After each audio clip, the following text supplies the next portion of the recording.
मित्रों नमस्कार, स्वागत है आप सभी का द पेपर वॉइस। अभी हम लोग बाबा साहब का शोध पत्र, जिसे एनालिसिस ऑफ कास्ट कहा गया है, जो जात पात तोड़क मंडल के समक्ष उनको अध्यक्षीय भाषण के लिए 1936 में आमंत्रित किया गया था। कतिपय कारणों के कारण वह सम्मेलन निरस्त हो गया, क्योंकि बाबा साहब ने को बोला गया था कि आप अपने भाषण को लिपिबद्ध करके हमें भेजिए, हम उसको देखेंगे, उस पर हम चर्चा करेंगे। उसके लिए बाबा साहब ने अपने पूरे भाषण को संकलित किया, लिपिबद्ध किया, और उसके बीच में बहुत सारी घटनाएं हुई जिसके कारण ये निरस्त हुआ। जात पात तोड़क मंडल का जो सभा है, जात पात तोड़क मंडल, यह सवर्ण हिंदुओं का एक संस्था थी जो जात पात यानी सामाजिक सुधार पे काम करती थी। आइए इसमें से कुछ महत्वपूर्ण अंशों को हम लोग पढ़ते हैं, समझते हैं, विश्लेषण करते हैं। चूँकि यह 100 से ज़्यादा पेज में उनका भाषण है, एक बार में यह समराइज नहीं किया जा सकता, लेकिन समय समय पे इसके मुख्य अंशों को हम आपके सामने लाते रहेंगे। और आपको यह देखना है कि बाबा साहब का यह संघर्ष, उनके जो विचार हैं, यह भारतीय संविधान के लिए कितने महत्वपूर्ण थे, और भारतीय संविधान के शिल्पकारिता करते समय ड्राफ्टिंग कमेटी के चेयरमैन के नाते उन लोग किस तरह से इन चीज़ों को वहाँ पे आपके अधिकार के रूप में सुरक्षित किया है। यहाँ से भी हमारा एक आंदोलन जो BS4 के नाम से जाना जाता है, भारतीय संविधान सम्मान, सुरक्षा और संवर्धन, जिसको माननीय राहुल जी ने बड़े जोर शोर से उठाया। भारत जोड़ो यात्रा, भारत जोड़ो न्याय यात्रा 2024 की लोकसभा, और उन्होंने कहा कि ये मेरा एक लक्ष्य है, जीवन का लक्ष्य है, सामाजिक न्याय। आइए देखते हैं कि ये टॉपिक्स कैसे उससे कोरिलेट करता है, संबंधित होता है। बहुत लंबा वीडियो नहीं बनाएंगे, क्योंकि साथियों का आ रहा है कि लंबा वीडियो होने से समय नहीं मिलता कि हम इस पर कंसंट्रेट कर पाएँ। कोशिश करेंगे कि ये आधे घंटे के अंदर आज का टॉपिक ख़त्म हो। बाबा साहब का टोटल जो एनालिसिस ऑफ कास्ट है, जो यह शोध पत्र है, इसको आप पहले तो ये समझिए कि उन्होंने जस्टिफाइड किया कि जाति प्रथा के कारण यहाँ के मूल निवासियों की स्थिति क्या बनी है, यानी जो चौथा वर्ग है, शूद्र वर्ग, उसकी स्थिति क्या से क्या बनी है। उसमें उन्होंने जाति प्रथा को दोष दिया है, और उसको अपने विभिन्न अध्यायों में 1, 2, 3, 4 इस तरह लगभग 22 अध्याय होते हैं उनके उस शोध पत्र के। उसमें उन्होंने एग्जाम्पल के साथ जस्टिफाइड किया है। उन्हीं में से हम कुछ चीज़ों को आपके सामने रखेंगे, और अंत में हम लोग इसकी विवेचना संविधान के सापेक्ष करेंगे। आइए हम अध्याय 7 और 8, 9 के को समराइज करते हैं। ये बहुत ही इम्पॉर्टेंट और ट्रिगलिंग, जो आपको सीधा मस्तिष्क में हिट करेगा, वो है हिंदू लोगों की शिकायत है कि समाज में अलग से असामाजिक तत्वों का कोई दल है जो असामाजिक बुराइयों या भावना का कारण है। मतलब अपनी कमी को न दर्शाते हुए उन्होंने एक असामाजिक दल की परिकल्पना कर ली, जिसके कारण समाज में बुराइयां हैं। बाबा साहब आगे लिखते हैं, लेकिन वे अपनी सुविधा के लिए यह भूल जाते हैं कि यह सामाजिक भावना उनकी अपनी जाति प्रथा का ही एक सबसे घृणित पक्ष है। हिंदुओं के साहित्य में जाति विशेषों के उद्गम के संबंध में ऐसे अनेक गीत आदि हैं जिनमें एक जाति को सर्वोच्च और दूसरी को निंदा का पात्र बनाने का प्रयास किया गया है। उन्होंने एक साहित्य का एग्जाम्पल भी दिया, सह्याद्री खंड, और उसके अंदर बहुत से ऐसे गीत हैं, कवित हैं, मुहावरे हैं जो एक जाति को इन्फीरियर और एक को सुपीरियर शो करता है। आगे लिखते हैं, यह असामाजिक भावना जाति तक ही सीमित नहीं है, इसकी जड़ें और भी गहरी हैं और इसने उपजातियों के आपसी संबंधों को भी विकृत कर दिया है। उदाहरण देते हैं कि जैसे महाराष्ट्र में ब्राह्मणों की अनेक शाखाएं हैं, गोलक ब्राह्मण, देवरूप ब्राह्मण, कराड़ ब्राह्मण, पाल्स ब्राह्मण, चित्पावन ब्राह्मण, इनके अंदर भी लिखते हैं, लेकिन इनमें परस्पर जो असामाजिकता की भावना है वह उतनी ही अधिक और उतनी ही उग्र है जैसे कि ब्राह्मणों और गैर ब्राह्मणों के जातियों के बीच में है। फिर बाबा साहब कहते हैं यह कोई विचित्र बात नहीं है, तो उन्होंने एक तर्क दिया, उसको समझिए आप। जब भी कोई समुदाय अपने स्वार्थ से प्रेरित होता है या प्रेरित हो जाता है, जब भी कोई समुदाय अपने स्वार्थ से प्रेरित हो जाता है, उसमें असामाजिकता की भावना उत्पन्न हो जाती है। इसके कारण वह समुदाय अन्य समुदायों से पूरा संवाद और संपर्क करना बंद कर देता है, क्योंकि वह अपने स्वार्थ की सुरक्षा करना ही अपना उद्देश्य मान लेता है। यानी कि जो जिस असामाजिकता की बात हिंदुओं ने शिकायत में की है, बाबा साहब उसी को एक तर्क द्वारा बोल रहे हैं कि जब भी कोई समुदाय अपने स्वार्थ से प्रेरित हो जाता है और उसमें असामाजिकता की भावना उत्पन्न हो जाती है, और जैसे उस समुदाय के अंदर ये भावना उत्पन्न हो जाएगी तो वह केवल अपने समुदाय की ही सोचेगा,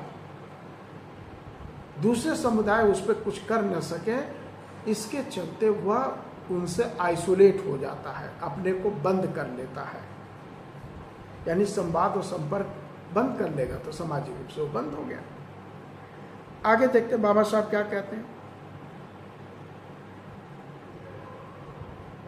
यह असामाजिक भावना अर्थात अपने स्वार्थ की रक्षा की भावना ही विभिन्न जातियों के एक दूसरे से अलग होने का एक वैसा ही विशिष्ट लक्षण है जैसा कि अलग अलग राष्ट्रों का। हिंदू समुदाय विभिन्न जातियों का एक संग्रह मात्र नहीं है।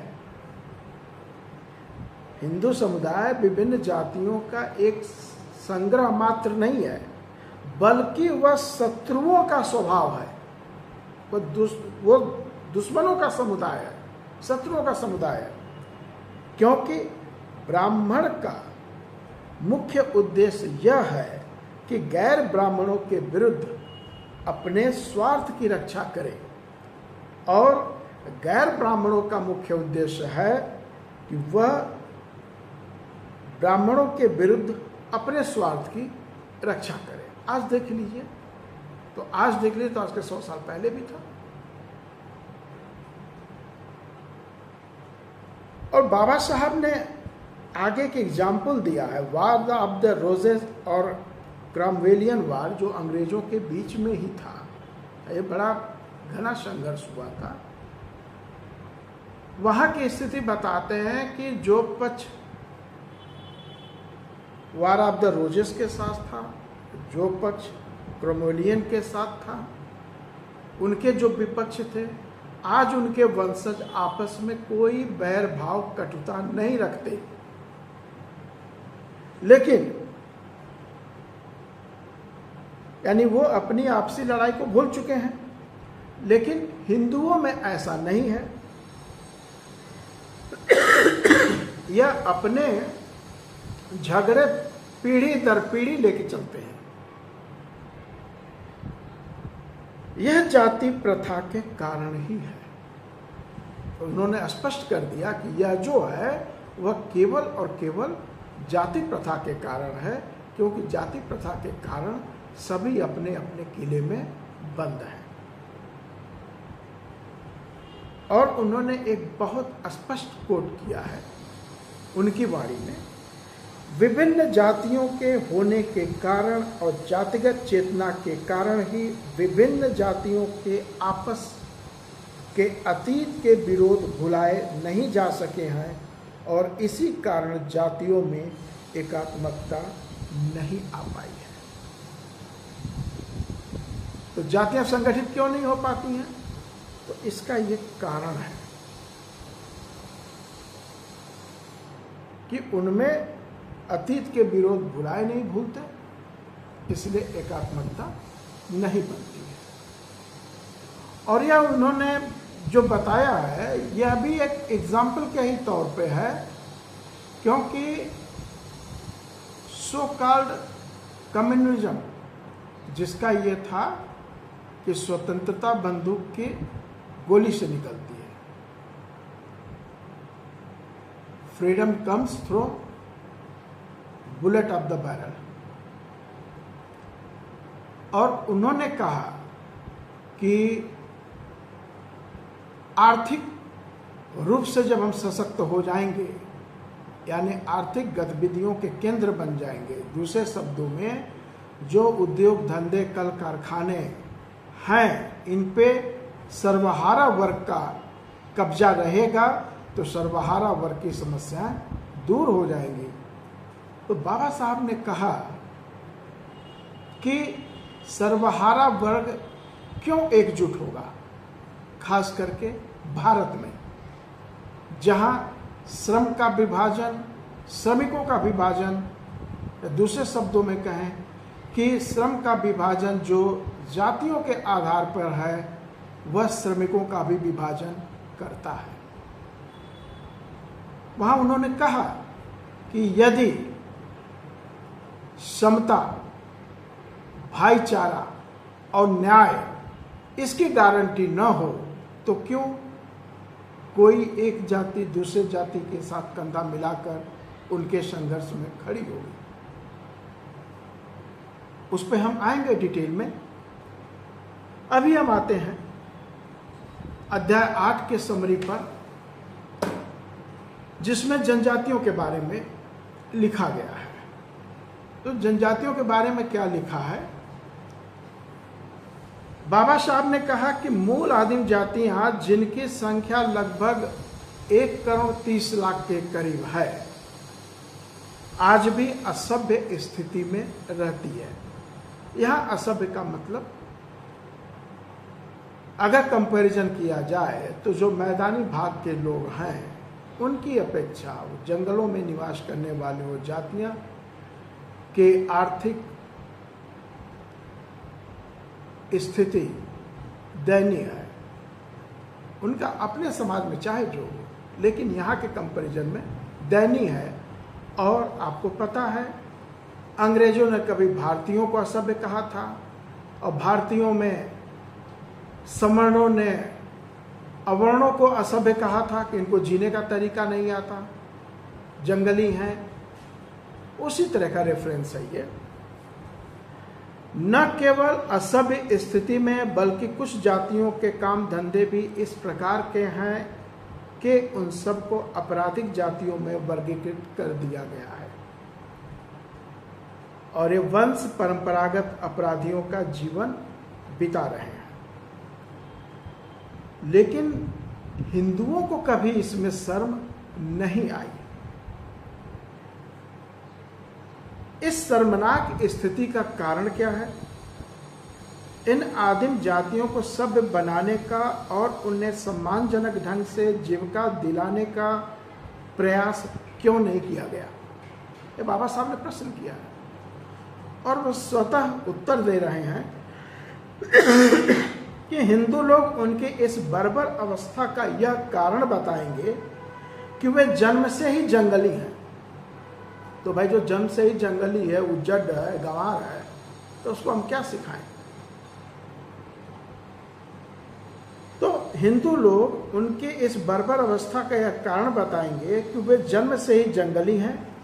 वे यह कभी नहीं मानेंगे कि ये आदिम जातियां इस कारण जंगली की जंगली रह गई हैं क्योंकि हिंदू लोगों ने उन्हें सभ्य बनाने, उन्हें चिकित्सीय सहायता देने, उन्हें सुधारने और अच्छा नागरिक बनाने का कोई प्रयास ही नहीं किया। निश्चित रूप से अगर हम सभ्य हैं तो हमारी जिम्मेदारी है दूसरों को भी सभ्य बनाएं। अगर हम शिक्षित हैं तो हमारी जिम्मेदारी है कि हम अगले को भी शिक्षित बनाएं। बाबा साहब ने आगे कहा, यदि मान भी लें कि कोई हिंदू इन मूल निवासियों के लिए वह सब कुछ करना चाहता है जो ईसाई प्रचारक कर रहा है, तो क्या वह ऐसा कर पाता? बाबा साहब ने प्रश्न भी कर दिया, वो करना चाहता है तो क्या वह कर पाता?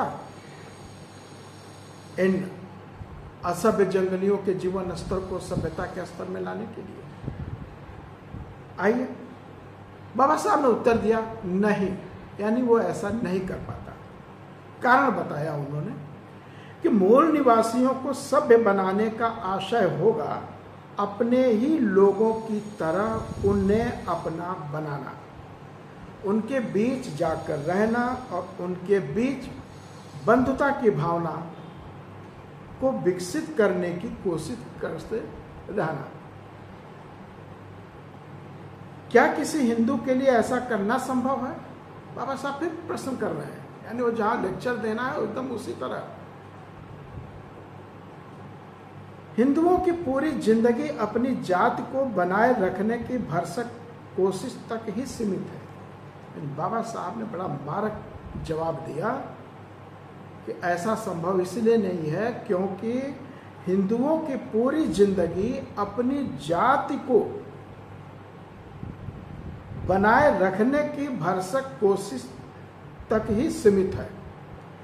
जाति ही उसकी वह अमूल्य निधि है जिसकी उसे हर कीमत पर रक्षा करनी है। उन्हें यह कभी सहन नहीं हो सकता कि वह उस निधि को उस मूल आदिम जातियों से संपर्क करने में गंवा दे जिन्हें वैदिक काल से ही नीच आर्यों का अंश माना जाता रहा है।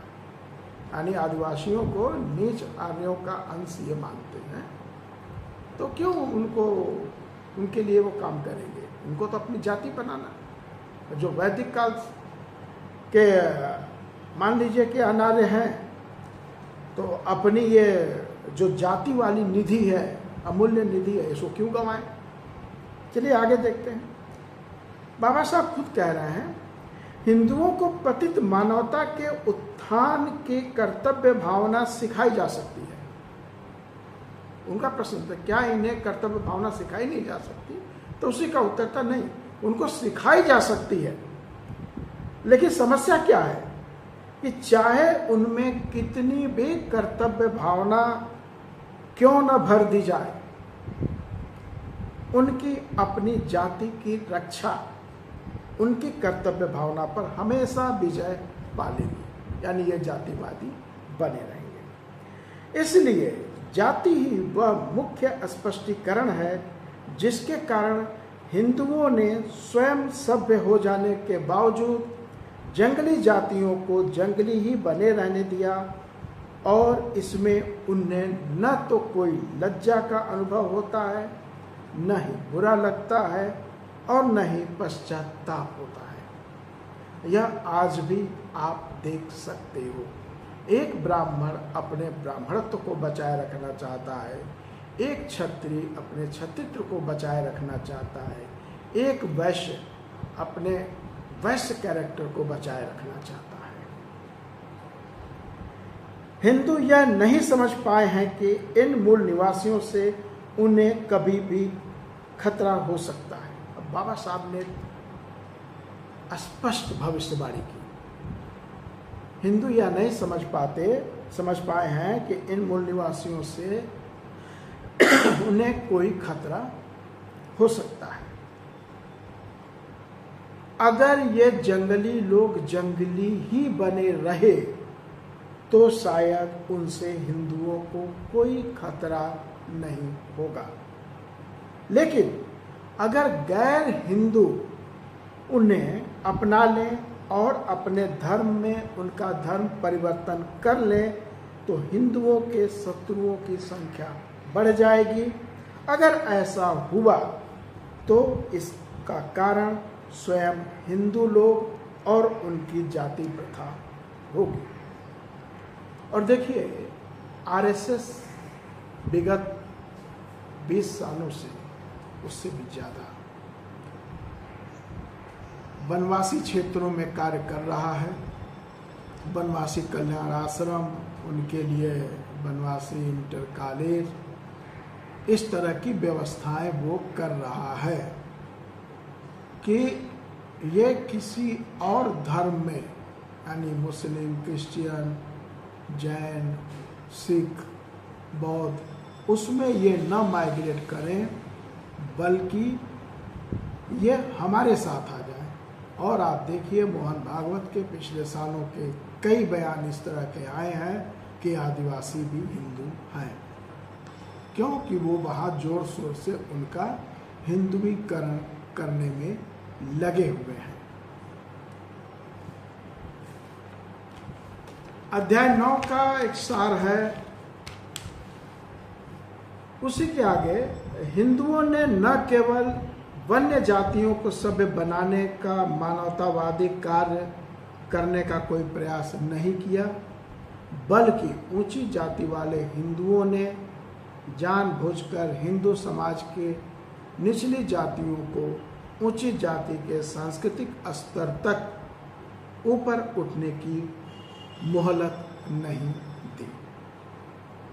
वे मुसलमान या ईसाई जो बलपूर्वक अनिच्छुक व्यक्तियों को वह सब करने के लिए विवश कर देते हैं जिसे वे उनकी मुक्ति के लिए आवश्यक समझते हैं, अथवा वे हिंदू जो ज्ञान का प्रकाश फैलाने नहीं देते, जो दूसरों को अंधेरे में रखने की कोशिश करते रहते हैं, जो अपने बौद्धिक और